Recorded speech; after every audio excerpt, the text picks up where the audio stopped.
Hi! Short story தமிழுக்கு உங்க எல்லாரையும் அன்போடு வரவேற்கிறது உங்களுடைய அகிலா. நம்ம இதுவரைக்கும் Netflixல வெளியாகியிருக்கிற குருஷேத்திர பத்தி 2 பார்ட் பார்த்துட்டோம். நம்ம இன்னைக்கு பார்க்க போறது 3வது பார்ட். இதுவரைக்கும் கிருஷ்ணரும், அர்ஜுனனும் பேசுற கான்வர்சேஷன் தான் பார்த்தோம். அர்ஜுனனும் எப்பவுமே தயங்கிட்டே இருக்காரு. என்னோட தாத்தா கிட்ட எப்படி சண்டை போடுறது? என்னுடைய குரு கிட்ட எப்படி சண்டை போடுறதுன்னு சொல்லிட்டு. ஒரு கட்டத்தில கிருஷ்ணருக்கு பயங்கர கோவம் வந்துருது. நான் எவ்வளவு சொல்றேன் தர்மத்துக்காக போராடும்போது இதெல்லாம் பார்க்கக்கூடாதுன்னு சொல்லிட்டு. ஆனா நீ ஏன் என் பேச்ச கேட்கவே மாட்ற? சரி ஓகே. நீ போராட மாட்ட. இதுக்கப்புறம் நானே போறேன். இதுக்கப்புறம் யுத்தத்துல நான் கலந்துக்கிறேன்னு சொல்லிட்டு கோவமா கிளம்பிடுறாரு. இத பார்த்தோனே அர்ஜுனனுக்கு பயமாயிடுது. மாதவா தயவு செஞ்சு நான் சொல்றத கேளுங்க. நீங்க ஒரு சத்தியம் பண்ணியிருக்கீங்க. இந்த ஒரு யுத்தத்துல நீங்க எந்த ஒரு ஆயுதமும் ஏந்த மாட்டீங்கன்னு சொல்லிட்டு வாக்கு குடுத்துருக்கீங்க. அந்த வாக்க நீங்க மீறினதா இருக்கக்கூடாது. என் பேச்ச கேளுங்க. உங்களுக்கு நான் சத்தியம் பண்றேன். இந்த ஒரு போர்ல இதுக்கப்புறம் நான் என்னோட எதிரியா இருக்கிற யாரையும் தாத்தா, குருன்னு பார்க்க மாட்டேன். கண்டிப்பா என்னோட தர்மத்துக்காக நான் சண்டை போடுவேன்னு சொல்லிட்டு ப்ராமிஸ் பண்றாரு. ஆனா கிருஷ்ணர் சொல்றாரு, இந்த வாக்க நீ மறக்கக்கூடாதுன்னு சொல்லிட்டு. அதுக்கப்புறமும் நாட்கள் போது. கிருஷ்ணருக்கு சொன்ன மாதிரியே அர்ஜுனர் சண்டை போட்டுக்கிட்டே வராரு. ஆனா பீஷ்வர் கண்ணுக்கு தெரியிற எல்லாரையும் சர்வ நாசம் பண்ணிக்கிட்டே வராரு. இதுக்கிடையில தூதுவரான சஞ்சய் வந்து திருதராஷ்டிரர் கிட்ட போயிட்டு, இதுவரைக்கும் இந்த போர்ல என்னென்ன நம்மளுக்கு விளைவுகள் ஆயிருக்கு, எத்தன பேர் இறந்துருக்காங்கன்னு சொல்லிட்டு கணக்கு சொல்லும்போது சொல்றாரு திருதராஷ்டிரர். சரி ஓகே. எனக்கான என்ன விஷயம் வச்சிருக்கிறப்போ, இதுவரைக்கும் உங்களோட 13 மகன்கள் இறந்துட்டாங்க அப்படின்னு சொல்லும்போது, யாரோட கைகளால இறந்தாங்கன்னு கேட்ட உடனே சஞ்சீதன் சொல்றாரு, வேற யாரு? பீமன் கையால தான். சரி ஓகே. இப்போதைக்கு யார் முன்னிலையில இருக்கா அப்படின்னு கேட்கும்போது, கண்டிப்பா கௌரவர்கள் தான் இருக்காங்கன்னு சொல்லும்போது, திருதராஷ்டிரர் சொல்றாரு, எனக்கு அது நல்லாவே தெரியும். ஏன்னா என்னுடைய அப்பாவான அதாவது பெரியப்பாவான பீஷ்மர் என்னுடைய கௌரவர்களுக்காக கண்டிப்பா சண்டை போடுவாரு அப்படின்னு சொல்லும்போது, நாட்கள் மறுபடியும் போகுது. பீமர் எல்லாரையும் அடிச்சு துவம்சம் பண்ற ஆளுக்கே பீஷ்மர் ஒரு சவாலா இருக்கிறாரு. இத பார்க்கும்போது பீமனுக்கு கோவமா வருது. என்னடா இது எங்க பார்த்தாலும் ஒரே பீஷ்மரா இருக்காங்க. இவர் என்னதான் பண்றதுன்னு சொல்லிட்டு யோசிச்சுட்டு இருக்காங்க. அதோட அன்னையோட நாள் பூரம் முடியுது. அப்போ கிருஷ்ணர் ஒரு கூட்டத்த கூட்டுறாரு. இப்போ இந்த ஒரு போர்ல நம்ம வின் பண்ணணும்னா, அதுக்கு ஒரே ஒரு ஸ்கெட்ச் நம்ம போட்டு தூக்க வேண்டியது பீஷ்மர் தான். ஆனா அது எப்படி பண்றது மாதவான்னு சொல்லிட்டு அர்ஜுனன் கேட்கிறாரு.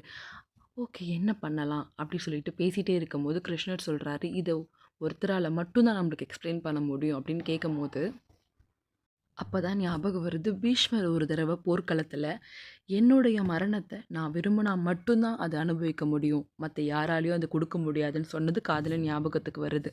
அர்ஜுனன் கேட்குறாரு, "வாசுதேவா, எப்படி அவர கொல்றதுக்கு நம்ம அவர்கிட்டயே போய் ஆலோசனை கேட்க முடியும்னு?" சொல்லும்போது தான் தர்மர் சொல்றாரு, "இதுக்கு முன்னாடி நம்மளுக்கு அவர் ஆசீர்வாதம் குடுக்கும்போது, உங்களுக்கான ஒரு ஆலோசனை எந்த நேரமா இருந்தாலும், எப்போவா இருந்தாலும் உங்க தாத்தாவாகிய நான் குடுப்பேன்னு வாக்குறுதி குடுக்குறேன்னு" சொல்லியிருக்காரு. ஸோ அத நம்ம இத வச்சு பயன்படுத்திக்கலான்னு சொல்லிட்டு, எல்லாருமே அந்த ராத்திரியில பீஷ்மரோட குடிலுக்கு கிளம்புறாங்க. இந்த இந்த பயணத்தின் போது தான் அவங்களுக்கு பீஷ்மர முதல்ல எப்படி பார்த்தோம் அப்படின்றதும் ஞாபகம் வருது. அவங்களுடைய அப்பாவான பாண்டு இறந்ததுக்கு அப்புறம் குந்தி தேவி இன்னொரு ஊர்ல இருந்து பஞ்ச பாண்டவர்கள கூட்டிட்டு வராங்க. இவங்கள அரண்மனைக்கு கூட்டிட்டு போக வரதே நம்மளுடைய பீஷ்மர் தான். இவங்கள பார்க்கும்போது, என்னடா இவ்ளோ பெரிய தாடி, எவ்ளோ வெள்ளை, எவ்ளோ அழகா இருக்காருன்னு சொல்லிட்டு பாண்டவர்களுக்குள்ளே தங்களுடைய தாத்தாவ வர்ணிக்கிறாங்க. இத நினச்சுக்கிட்டே அவங்க கரெக்ட்டா குடிலுக்கும் வந்துடுறாரு. அப்போ பீஷ்மர் எழுந்துட்டு, "என்ன இந்த நேரத்துல என்ன பார்க்க வந்திருக்கீங்க? நிராயுத பாயனையா இருக்கேன். என்ன போட்டு தள்ளிடலான்னு பார்க்குறீங்களா?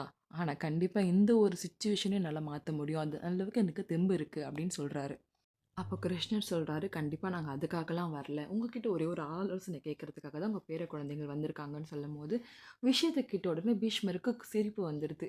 "என்ன சாகடிக்க என்கிட்டயே ஆலோசனை கேட்க வரீங்களா? தயவு செஞ்சு போய் தூங்குங்க. என்னையும் தூங்க விடுங்கடா" அப்படின்றாரு.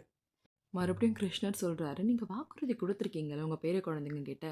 எப்போ எந்த சிச்சுவேஷன்ல ஒரு ஆலோசனை வேணும்னாலும் என்கிட்ட வந்து கேளுங்க. தயங்காம நான் சொல்லுவேன்னு" சொல்லிட்டு, "இது உன் பேர குழந்தைகளுக்காக சொல்லுங்க" அப்படின்னு சொன்ன உடனே பீஷ்மர் சொல்றாரு, "இந்த உலகத்துல எந்த ஒரு கடவுளாலயும் என்ன அழிக்க முடியாது. எந்த ஒரு ஆண்மகனாலயும் என்ன அழிக்க முடியாது. தயவு செஞ்சு கிளம்புங்க. உங்களோட நேரத்த வீணாக்காதீங்க. நாளைக்கு போர்க்களத்துல சந்திக்கலாம்னு" சொல்லிட்டு போயிடுறாங்க. மறுநாளும் விடியுது. அர்ஜுனன் போர்க்களத்துல இத பத்தி மாதவன் கிட்ட பேசிட்டே வராரு. அப்போ மாதவர் ஒருத்தர பார்க்குறாரு. அவர் யாருன்னா சிகண்டி. சிகண்டியும் தர்மர்களுக்காக போராடுற ஒரு போர் வீரர் தான். ஸோ இவர் பஞ்சபாண்டவர்களுக்காக போராடிட்டு இருக்காரு. இவர பார்க்கும்போது கிருஷ்ணருக்கு ஒரு ஞாபகம் ஓடிக்கிட்டே இருக்கு. அப்போ அந்த கதைய அர்ஜுனன் கிட்ட சொல்றாரு. ஒரு காலத்துல அதாவது உங்க தாத்தாவோட காலத்துல ஒரு ராஜா ஒரு சுயம்பரம் வச்சாரு தன்னோட பொண்ணுங்களுக்காக. அதுல 3 பொண்ணுங்க. அம்பை, அம்பிகா, அம்பாலிகா இந்த 3 பொண்ணுங்களுக்காக பாரதத்துல இருக்க எல்லா ராஜாக்களும் வந்தாங்க. ஆனா, அந்த இடத்துல உங்க தாத்தா வந்து அவரோட தம்பியான விசித்திர வீரியனுக்காக இந்த 3 பொண்ணுங்களையும் கடத்திக்கிட்டு போயிட்டாரு. ஆனா, இதுல இருக்கிற அம்பான்ற பொண்ணு ஆல்ரெடி ஒரு ராஜாவ விரும்புனாங்க. இவரு கூட்டிட்டு போனத பார்த்த அந்த ராஜாவும் பின்னாடியே துரத்தி வராரு.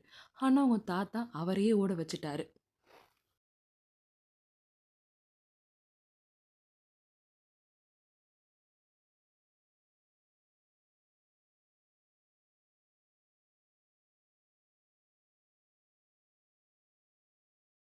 அப்புறம் இவங்கள அரண்மனைக்கு கூட்டிட்டு வந்தோனே அம்பா சொல்றாங்க, "எனக்கு இது மாரி ஒரு அரசர் மேல விருப்பம்ன்னு" சொன்ன உடனே, "சரி ஓகே நீங்க அந்த அரசர்கிட்டயே போயிடுங்க" அப்படின்னு சொல்லி அனுப்பிச்சிடுறாங்க.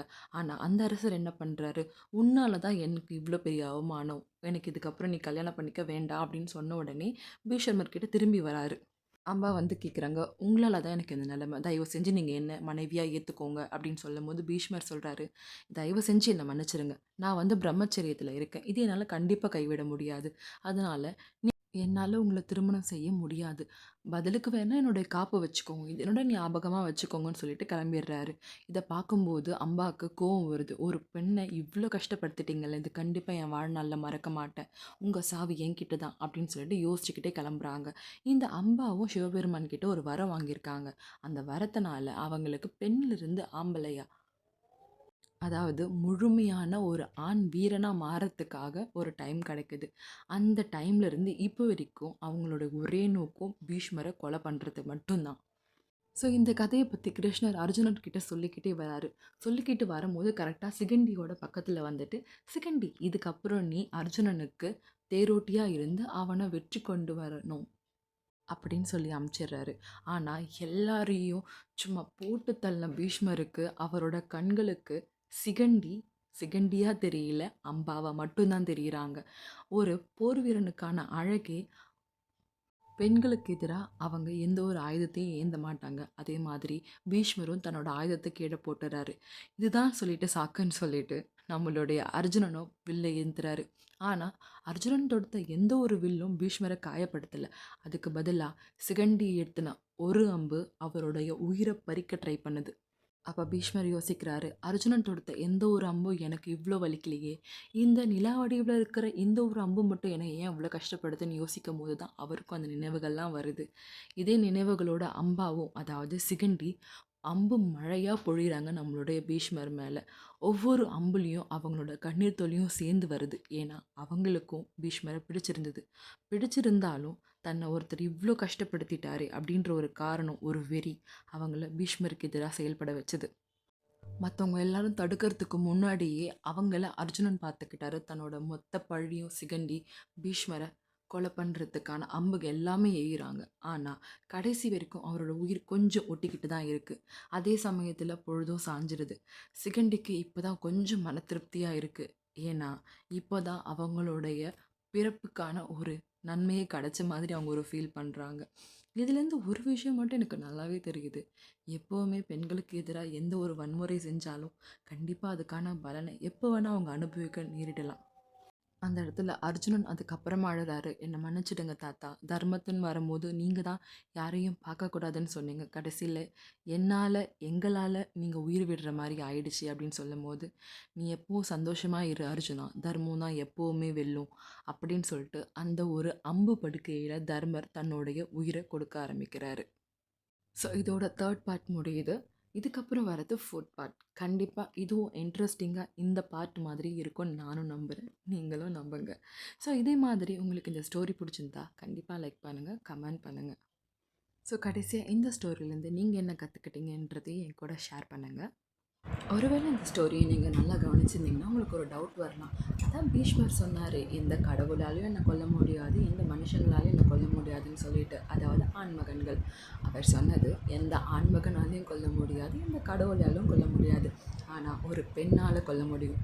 அதுதான் விதி. அதை தான் கடவுள் வரமாக கொடுத்துருக்காங்க மறைமுகமாக. ஸோ தேங்க்ஸ் ஃபார் வாட்சிங்.